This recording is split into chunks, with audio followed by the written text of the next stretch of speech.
Praise the lord. హల్లెలూయా. ఉదయకాలపు కృపా వాక్యములోనికి అందరినీ ప్రేమతో ఆహ్వానిస్తూ ఉంటున్నాం. గత రాత్రి అందరికి దేవుడు తన యొక్క విస్తారమైన రెక్కల క్రింద మనలందరినీ సురక్షితముగా కాపాడిన దేవునికి మనం స్తోత్రం చెల్లిద్దాం. పరిశుద్ధ పరమ తండ్రి, నీకు వందనం యేసయ్యా. ఒక నూతన దినం కూడా భూమి మీద నువ్వు మాకు అనుగ్రహించినందుకు నీకు వందనాలయ్యా. దేవా, ఈ దినమందు నీ కృప మాకు కావాలి, నీ ప్రసన్నత కావాలి, నీ వాక్య వచనం మమ్మల్ని బలపరచపోవచ్చినందుకు నీకు స్తోత్రం. ప్రభు నామమున ప్రార్థించి వేడుకుంటున్నాం తండ్రి, ఆమేన్. హల్లెలూయా.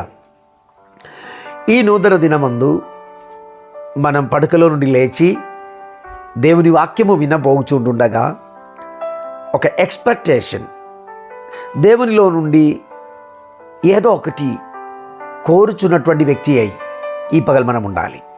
ఎందుకంటే అనేకమైనటువంటి అవసరతలు కలిగిన దినమే ఈ దినం. ఒక ఎక్స్పెక్టేషన్ మనకి పగల్ ప్రభులో నుండి కలుగునుగాక అని నేను ఆశిస్తున్నాను. మన ప్రయాణములలో, ఉద్యోగములలో, మన పనులలో దేవుని మహాకృప ఈ దినమందు మనతో కూడా ఉండి మనల్ని నడిపించదగినట్లు, దేవునికి ఇష్టలుగా, దేవునికి విధేయులుగా జీవించడానికి దేవుడు మనకు తన కృప ధారాళముగా కుమరించును గాక అని మనసారా నేను కోరుచుంటున్నాను.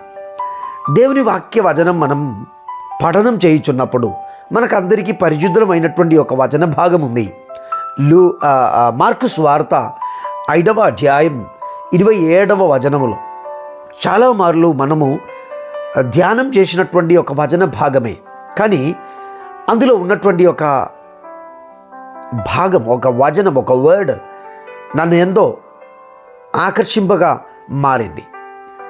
ఆమె యేసుని కూర్చి విని, నేను ఆయన వస్త్రములు మాత్రము ముట్టిన బాగుపడదని అనుకొని, అంతే, వేరే ఎక్కువ ఏమీ లేదు. 12 ఏళ్ల నుండి రక్తస్రావం కలిగినటువంటి ఒక స్త్రీ తనకున్నదన్నీ అమ్మి వ్యయం చేస్తూ నానా రకాలైనటువంటి వైద్యులను సంప్రదించి ఓడిపోయి నిరాశ చెంది రోగం ఇంకా నయం కాలేక ఉన్నదన్నీ నష్టమైపోయిన జీవితంతో విరక్తి పుట్టినటువంటి ఒక సహోదరి. ఆమె యేసు ప్రభు గురించి అనేక విషయములను తెలుసుకున్నాడు. ఎవరెవరో చెప్పి వినినటువంటి మాటలు వారి హృదయములో, తన హృదయంలో దాచిపెట్టుకొని ఉన్నాడు. కుష్ఠవ్యాధులను నయం చేశాడని, గుడ్డి వారికి చూపించాడని, కుండి వారిని నడిపించాడని, చనిపోయిన వారిని తిరిగి లేపాడని, 5 రొట్టెలు 2 చేపలు 5,000 మందికి పంచిపెట్టాడని, అలా అనేకమైనటువంటి అద్భుత కార్యములను చేసినటువంటి దేవుని గురించి విని ఆ దేవుని చూడాలని ఆశ కలిగి ఉన్నటువంటి ఒక సహోదరి. కానీ ఆమె విందైనటువంటి ఒక ఎక్స్పెక్టేషన్ యేసు ప్రభులో నుండి, ఒక ప్రత్యేకమైనటువంటి కోరిక ఏమిటి? యేసు ప్రభుని వస్త్రపు చెంగైనను నేను ముట్టిన ఎడలనా నేను బాగుపడుదును. ఆ మాటనే, నేను బాగుపడుదును. స్తోత్రం. అంటే ఇన్ని రోజుల నుండి బాగలేదు, ఏదున్నా, ఎందరున్నా, ఎన్ని ఉన్నా బాగలేదు. అదే సిచ్యువేషన్స్ నుండి వెళ్ళుచున్న ఒక సహోదరుడవై, సహోదరివై, నా అక్కయ్య అయి, తమ్ముడై ఈ మాటలు వింటున్నటువంటి నా ప్రియులారా, అన్నీ ఉన్నప్పటికీ బాగలేదు. ఎస్, ఆమె అన్ని నష్టమైపోయినను వ్యాధి కలిగిన స్త్రీ అయి ఉన్నప్పటికీ కూడా తను ఒక ప్రత్యేకమైన ఎక్స్పెక్టేషన్ ఎవరిలో? యేసు ప్రభు మీద పెట్టారు. ఎందుకు తెలుసా? తన వస్త్రపు చెంగు ముట్టిన యేసు ప్రభు స్వయాన నా మీద చేయి పెట్టాలని ఆశించలేదు. యేసు ప్రభు నన్ను ముట్టి స్వస్థపరచాలని తన ఆశపడలేదు. తను ఒకటే ఆశ కలిగి ఉన్నారు, వస్త్రపు చెంగు నేను ముట్టినను నేను బాగుపడును. మీరు కొన్నిసార్లు కోపం వచ్చినప్పుడు నీ బాగుపడవు అని చెప్పి మీ పిల్లలతో మాట్లాడుతూ ఉంటారు. నీ బాగుపడవు అని కొందరు డిక్లేర్ చేస్తారు. కానీ యేసు ప్రభుని నామములో ఆ మాటను ఈ ఉదయకాల సమయం నేను క్యాన్సిల్ చేస్తున్నా. మీరు ఈరోజు ఉదయం నుండి చెప్పాల్సినది ఒకటే, నేను బాగుపడును. నేను బాగుపడును, నేను బాగుపడును, నేను ప్రభునందలి బాగుపడును, నేను స్వస్థపరచబడును, నేను దీవింపబడును, నేను స్థిరముగా నిలిచి దేవుని నామమును ఘనపరచగలిగినట్లు దేవుడు నన్ను స్థిరపరుస్తాడు. మనం ఈ ఉదయకాల సమయం పాజిటివ్ ఎనర్జీ కలిగి పాజిటివ్ మాటలు మనం పలకాలి. దానికి ఆధారం ప్రభు అయి ఉండాలి. ఆమె ప్రభులో నుండి ఆశించినది అదే. యేసు ప్రభుని వస్త్రపు చెంగు ముట్టినను నేను బాగుపడును.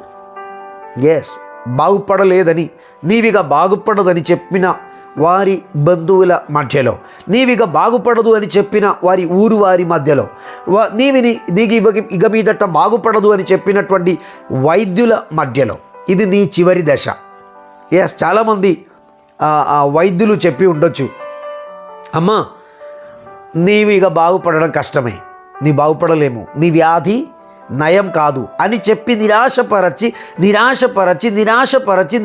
ఆమెను ఒక మేఘము వలె కప్పుకొని ఉంటుండగా ఒక్క సూర్యకిరణం ఆమెలోనికి వెళ్ళింది. అదే యేసు ప్రభుని గురించినటువంటి వర్తమానం. యేసు ప్రభు ఆ వీధి నుండి వస్తున్నాడనే మాట వినగానే ఆమె హృదయంలో ఒక వెలుగు ప్రకాశించినారు.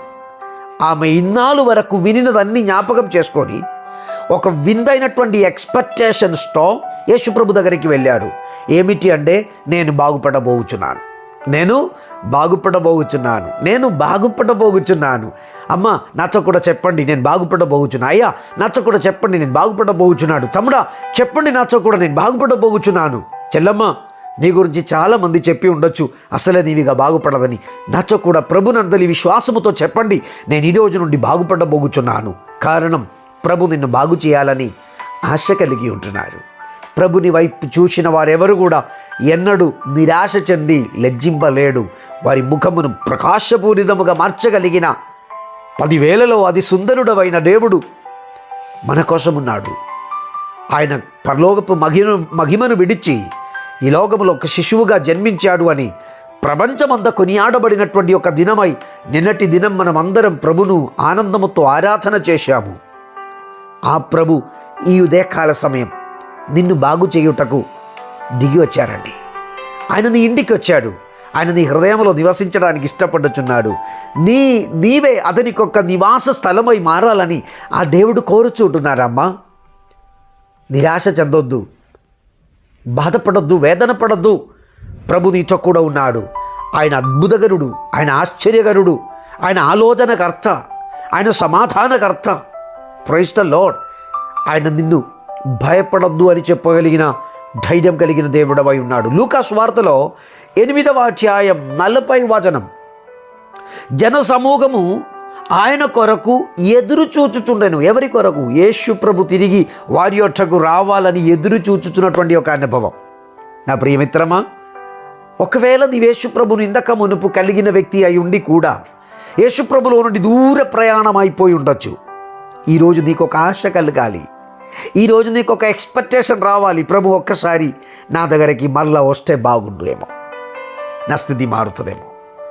ప్రజలందరూ ఆశ కలిగి ఎదురు చూశారు యేసుప్రభు తిరిగి రావాలని. యేసుప్రభు వారి మధ్యలో వచ్చి వారందరూ ప్రేమతో అతన్ని స్వీకరించి ఉంటుండగా 8వ అధ్యాయంలో మనం చూస్తుంటున్నాము, సమాజ మందిరపు అధికారి అయినటువంటి యాయిరో అనే ఒక వ్యక్తి వచ్చి యేసుప్రభుని పాదమును పట్టుకొని చెప్పాడు, అయ్యా నీవు త్వరపడి నా ఇంటికి రావాలి. అయ్యా నాకు 12 ఏళ్ళు కలిగినటువంటి ఒక కుమారతి చావు బ్రతుకులో ఉన్నా. అయ్యా నీ వస్తే నా బిడ్డ బ్రతుకుతుందయ్యా. నీవు నా ఇంటికి వస్తే నా బిడ్డ చావులో నుండి బయటికి వస్తుందయ్యా. యేసుప్రభు ఓకే చెప్పాడు. వస్తామన్నాడు, వెళ్దామన్నారు. యేసుప్రభు వారితో కూడా వెళ్ళుచున్నటువంటి సమయంలోనే 12 ఏళ్ల నుండి రక్తస్రావం కలిగిన స్త్రీ ఎవరికి తెలియకుండా ఒక విందైనటువంటి ఎక్స్పెక్టేషన్స్తో వచ్చి, ఒక విందైనటువంటి ఆశ కలిగి వచ్చి యేసు ప్రభుని వస్త్రపు చెంగును ముట్టారు. సమాజ మధ్యలో యేసు ప్రభులో నుండి శక్తి బయలుదేరి ఆ ప్రియ సహోదరి స్వస్థత పొందాడు. ఒక అద్భుతకరమైనటువంటి స్వస్థత యేసు ప్రభులో ఈ దినమందు నీ కొరకు వేచి ఉంటుంది. అద్భుతకరమైనటువంటి ఒక అనుభవం ఈ పగల్ దేవునిలో నుండి నీవు కోరుచున్నట్లయితే ఉదయకాల సమయం ప్రభునందలి విశ్వాసం కలిగి ఒక ప్రత్యేకమైన అందరూ పొందినట్టు అందరికీ కలిగినట్లు కాకుండా నీవు వ్యక్తిపరముగా కోరాలి. అయ్యా, నీవు కొందరిని ముట్టి స్వస్థపరచి ఉండొచ్చు, కొందరిని మాటతో బాగుపరిచి ఉండొచ్చు, కొందరిని చూపుతో బాగుపరిచి ఉండొచ్చు. కానీ ఈరోజు నేను ఆశించుచున్నది ఒకటే, వ్యత్యస్తమైన ఒక అనుభవం నాకు కావాలి.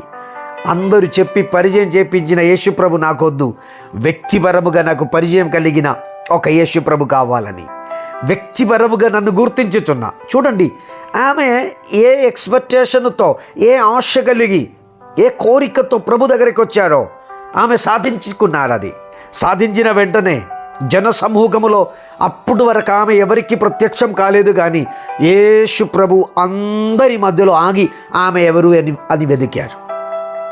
ఎస్, జన సమూహం చాలా ఉన్నప్పటికీ వ్యత్యస్తమైన ఆశ కలిగి, వ్యత్యస్తమైన కోరికలు కలిగి యేసు ప్రభు దగ్గరికి వచ్చినటువంటి ఆ సహోదరిని యేసు ప్రభు వెంటనే గుర్తెరిగారు. ఆమెతో చెప్పాడు, బాధ నివారణ అయి సమాధానం కలిగిన దానివై వెళ్ళుమని చెప్పారు. స్తోత్రం. ఈ ఉదయకాల సమయం నీ జీవితంలో నీవు పరిచయమైనటువంటి వారందరికీ కలిగినటువంటి ఒక అనుభవం కాదు, వ్యత్యస్తమైన ఒక అనుభవం. యేసు ప్రభు నీలో పుట్టించుటకు సమర్థుడవై ఉన్నాడు. యేసు ప్రభు నీలో నింపుటకు సమర్థుడవై ఈ ఉదయకాల సమయం ఉన్నాడండి. సమాజ మందిరపు అధికారి అందరూ అక్కడ గుంపుగూడి ఉండగా ఆయన చాలా రెస్పెక్ట్ కలిగినటువంటి వ్యక్తి. సమాజపు మందిరపు అధికారి అంటే మామూలోడు కాదు. కానీ అతడు వచ్చి యేసు ప్రభుని పాదం పట్టుకున్నాడు. ప్రజలందరూ అతన్ని వింతగా చూస్తున్నాడు. అయ్యో, ఇంత గొప్ప మనిషి వచ్చి యేసు ప్రభుని పాదమును పట్టుకుంటున్నారా? అవునండి. ఆయన పాద పట్టుకొని ఏమన్నాడు తెలుసా? అయ్యా, నీవు నా ఇంటికి రావాలి, నీవు నా ఇంటికి రావాలి. నా బిడ్డ చావు బ్రతికిలో ఉన్నాయా? నాకు ఆమె ఒక్కటే కూతురు అయ్యా, ఆమె చనిపోతుందని వైద్యం చెప్పేశారు, ఆమె చనిపోతుందని బంధువులు చెప్పారు. కానీ నేను పరిగెడుతూ నీ దగ్గరికి వచ్చానయ్యా. నన్ను బాగు చేయగలిగిన, నా ఏడుపును ఆనందముగా మార్చగలిగిన, నా కుమార్తెని బ్రతికించగలిగిన, నయం చేయగలిగిన దేవుడము నీవే అని చెప్పారు. యేసు ప్రభు ఓకే అన్నారు. వెళ్దామని చెప్పి బయలుదేరినప్పుడు ఈ మధ్యలో ఈ సంఘటన అన్నీ జరుగుతూ ఉండగా 8వ అధ్యాయం 50 వచనంలో మనం చూస్తే ఈ సమాజ మందిరపు అధికారి ఇంటి నుండి ఒకడు వచ్చి ఏమన్నారు తెలుసా? గురువును ఇక నీవా అసహ్యపరచవద్దు, నీ కుమార్తె ఆల్రెడీ చనిపోయాడు, నీవు త్వరగా వస్తే మనం ఆ సమాధి కార్యక్రమమును తొందరగా ప్రారంభిస్తామని చెప్పి అతనితో మాట్లాడుతుండగా యేసు ప్రభు ఆ మాటను విన్నాడు. హల్లెలూయా. యేసు ప్రభు ఆ మాటను విన్నాడు. యేసు ప్రభు ఆ మాటను విని ఏమన్నారు తెలుసా? యేసు ఆ మాటను విని భయపడవద్దు, నమ్మిక మాత్రం ఉంచుము, ఆమె స్వస్థపరచబడునని అతనితో చెప్పి. హల్లెలూయా. ఆల్రెడీ మరణం డిక్లేర్ అయిన తర్వాత, వైద్యం చెప్పిన ప్రకారం ఆమె మరణించారు అని నిర్ణయించిన తర్వాత బంధువులలో ఒకడు పరిగెడుతూ వచ్చాడు, సార్ మీ బిడ్డ చనిపోయారండి. హల్లెలూయా. ఆ మాట వినగానే ఒక తండ్రి హృదయం ఎంత బద్దలమైపోవాలి కదా, నలిగిపోవాలి కదా. స్తోత్రం. కానీ ఆ తండ్రిలో ఉన్నటువంటి విశ్వాసం చూడండి. యేసు ప్రభును విడిచిపెట్టక, యేసు ప్రభును లో నుండి దూరం పోవక యేసు ప్రభు దగ్గరనే ఉన్నాడు. ఎందుకంటే యేసు ప్రభు ఇంటికి వస్తామన్నాడు. యేసు ప్రభుతో కూడా నేను ఇంటికి వెళ్తామని నిర్ణయించుకున్నటువంటి వ్యక్తి ఆ చెడు వార్త విని కూడా కదిలింపబడలేదు. వినడానికి ఇష్టపడని ఒక మాట చెవిలో తనకు అతి ప్రియులైనటువంటి వారు వచ్చి చెప్పినప్పుడు కూడా ఆ మాట కంటే ప్రాధాన్యత యేసు ప్రభు వారికి ఇచ్చినటువంటి యాయిరో. హల్లెలూయా. యేసు ప్రభు యాయిరోను గమనిస్తూ ఉంటున్నారు. యేసు ప్రభుకు తెలుస్తుంది ఇదన్నీ జరుగుతున్న సంఘటన. యేసు ప్రభుకు తెలుసు. వారి రాకడ, వారి మాటలు, వారి కుశుకుశలాడడం ఇవన్నీ యేసు ప్రభుకు తెలుసండి. యేసు ప్రభు యాయిరో ముఖం వైపు చూసి ఒకటే మాట అన్నాడు, భయపడవద్దు, నమ్మిక మాత్రం ఉంచుము, ఆమె స్వస్థపరచబడునని ఆ యాయిరోతో చెప్పేశారు. చనిపోయారు అని డిక్లేర్ అయింది. యేసు ప్రభు అంటున్నారు ఆమె స్వస్థపరచబడుతుందని. ఇదే యేసు ప్రభులో ఉన్నటువంటి ప్రత్యేకత. నా ప్రియమిత్రమా, నీవు యేసు ప్రభును యథార్థముగా రుచి చూసి తెలుసుకొన్న కలిగినట్లయితే నిశ్చయముగా ప్రభు ఎవరో అనేది నీ లైఫ్లో అదొక వ్యత్యస్తమైన ఆనందమై మార్చబడుతుందండి. అందరూ చెప్పినట్టు కాదు, యేసు ప్రభు నీతో ఏదైతే చెప్పుచున్నాడో అదే నీ జీవితంలో నెరవేర్చబడుతుంది. నీ ఒక ప్రత్యేకమైన కోరిక కలిగి, ఒక ప్రత్యేకమైన ప్రార్థన అంశం కలిగి దేవుని సన్నిధానంలో ఉదయకాల సమయం ఉన్నావు. ఎస్, వాటిని అందరి ఎదుట అందరూ నీకు విరోధం అవుతున్నప్పుడు, అందరూ నీకు వ్యతిరేకంగా మాట్లాడుతున్నప్పుడు, అందరూ నిన్ను దూరపరచుచున్నప్పుడు గుర్తుంచుకోవాలి, నీ మీద దేవునికి ఒక ప్లాన్ ఉంటుంది. నిశ్చయముగా దేవుడు వాటిని అమలు చేస్తాడు. నిశ్చయముగా దేవుడు వాటిని నీ జీవితంలో నెరవేరుస్తాడు. నీ బిజినెస్ను చూసి, నీ పాడి పంటలను చూసి, నీ పిల్లలను చూసి బాగుపడవు అని చెప్పినటువంటి వారి ఎదుట అవన్నీ బాగుపడగలిగినట్లు మార్చగలిగిన అధికారం కలిగిన దేవుడు ఉన్నాడు. ఈరోజు నీకు కష్టం ఉండొచ్చు, ఈరోజు నీకు కన్నీళ్ళు ఉండొచ్చు, ఈరోజు నీలో బలహీనతలు ఉండొచ్చు, ఈరోజు నీకు సహాయపడే వారెవరూ లేదని నేను నలిగిపోవచ్చున్న స్థితిలో ఉండొచ్చు. బట్ ప్రభు నీ పక్షాన ఉండి అద్భుతం చేయబోచున్నాడు. అవునమ్మా, అవునయ్యా, తమ్ముడా, అక్క, చెల్లె, నిన్ను దేవుడు ప్రేమిస్తూ ఉంటున్నారు. అందరూ నీకు విరోధముగా వీడిందే, వీడు మారడు, ఈమె ఇందే, ఈమె మారదు, బాగుపడడు అని అన్ని మాటలతో నిన్ను కృంగతీసిన స్థితిలో నీవు ఉండొచ్చు. యేసుప్రభును నీవు అంగీకరించిన కారణమును బట్టి, యేసుప్రభుతో కూడా సమయం స్పెండ్ చేస్తున్న కార్యమును బట్టి, సమయమును బట్టి నిన్ను కుటుంబం నుండి దూరపరిచేవారు కూడా ఉండొచ్చు. బట్ వారి అందరి ఎదుట దేవుడు నిన్ను ఘనపరిచే సమయం ఇదే. రక్తస్రావం కలిగిన స్త్రీని నువ్వు మర్చిపోవద్దమ్మా. ఆమె 12 ఏళ్ళ నుండి, 1 రోజు 2 రోజులు, 1 సంవత్సరం కాదు, 12 ఏళ్ళ నుండి అందరికీ దూరం అయిపోయాడు. నిరాశతో కృంగిపోయినప్పుడు ఆమెకి తనకు తానే లోపల దేవునితో ఒక బంధం స్థాపించాలని ఆమె చెప్పిన మాట నాకెంతో ఇష్టమై మారింది. ఆయన వస్త్రపు చెంగు ముట్టినా నేను బాగుపడను. హల్లెలూయా, నేను బాగుపడను. మీరందరూ చెప్పినంత మాత్రాన నేను పాడైపోవను, మీరందరూ శపించినంత మాత్రాన నేను పాడైపోవను, నేను బాగుపడను. ఈరోజు ఆ తీర్మానం తీసుకో, దేవుడు నాతో కూడా ఉన్నాడు గనక నేను బాగుపడను. ఆమేన్, హల్లెలూయా. నా వ్యాపారం బాగుపడబోచున్నది, నా వ్యాపారంలో దేవుని హస్తమును నేను చూడబోచున్నాను, నా పాడి పంటలు బాగుపడబోచున్నది. హల్లెలూయా. శాపం నన్ను ముట్టదు, కారణం నాతో కూడా ఉన్నవాడు ఈ లోకములో ఉన్నవారి కంటే గొప్పవాడు. అవునండి, ఈ ఆయురో అన్ని అధికారం కలిగిన వాడై ఉన్నప్పటికీ అందరూ చెవిలో చెప్పిన మాటలు వినకుండా దేవుడు తనతో చెప్పిన మాటను తను అంగీకరించాడు. యేసు ప్రభు నాతో కూడా రాబోచున్నాడు, ఆయన నా స్థితిని మార్చబోచున్నాడు, ఆయన నా కుమార్తెని స్వస్థపరచబోచున్నాడు. ఎస్, ఇంటి నుండి వచ్చిన వారు చెప్పిన మాట విన్నారా? చనిపోయాడని. కానీ యేసు ప్రభు ఏమంటున్నారు? స్వస్థపరచబడతారని. నాతో కూడా తలలు వంచడానికి మనసు ఉన్నట్లయితే తలలు వంచి ప్రార్థన చేయండి. అందరూ చెప్పిన మాట కాదు, ప్రభువా నీవు నాతో చెప్పాడు, నేను బాగుపడబోచున్నాను. ప్రభువా నీవు నాతో మాట్లాడావు, నా బిజినెస్ బాగుపడబోచున్నాయి. ప్రభువా నీవు నాతో మాట్లాడారు, నా పిల్లలు బాగుపరచబడబోచున్నాడు. అవును, ప్రార్థన చేద్దాం. పరమ తండ్రి, ఉదయకాల సమయం నాతో నా ప్రియులతో మాట్లాడిన వచనమును బట్టి నీకు స్తోత్రం. దేవా, మేము బాగుపడదని, నష్టమైపోయిందని, ఇక తిరిగి రాదని చెప్పుచున్న అనేక మాటలు మా వెనకాల, మా ముందు, మా సైడ్లో మాకు తెలియకుండా మాట్లాడేవారు చాలామంది ఉన్నారు. కానీ ప్రభువా నీవు మాతో చెప్పినదే మా జీవితంలో నెరవేర్చబడబోతుంది. హల్లెలూయా. నీవు అలా చేయబోచున్నందుకు స్తోత్రం. నాతో కూడా ప్రార్థించుచున్న ఈ ప్రియ నీ బిడ్డలందరినీ నీ చేతికి అప్పగిస్తున్నామయ్యా. వారి జీవితంలో ఏదైతే అపవాది తిరిగి రాదని చెప్పారో, ఏదైతే బాగుపడదని చెప్పి వారిని శపించారో, ఆ శాపములు, తిరిగి రాదని చెప్పిన శాపములు తొలగిపోవునగాక. దేవుడు వారి జీవితంలో అద్భుతకరమైనటువంటి అనుభవాలతో వారికి మంచి విజయం ఇచ్చి, వారి పిల్లల భవిష్యత్తు దీవింపబడి, వారి వ్యాపారం దీవింపబడి, వారి కుటుంబ జీవిత వ్యవస్థ దీవింపబడి, వారు ఆనందించే సమయమును నీవు అనుగ్రహింపబోచున్నందుకు నీకు స్తోత్రం. ఈ దినమే ఆ కార్యములన్నీ వారి జీవితంలో ప్రారంభమవునుగాక. నీవు అలా చేయించున్నందుకు నీకు స్తోత్రం. ప్రభు నామమున ప్రార్థించి వేడుకుంటున్నాం పరమ తండ్రి. ఆమేన్, ఆమేన్, ఆమేన్.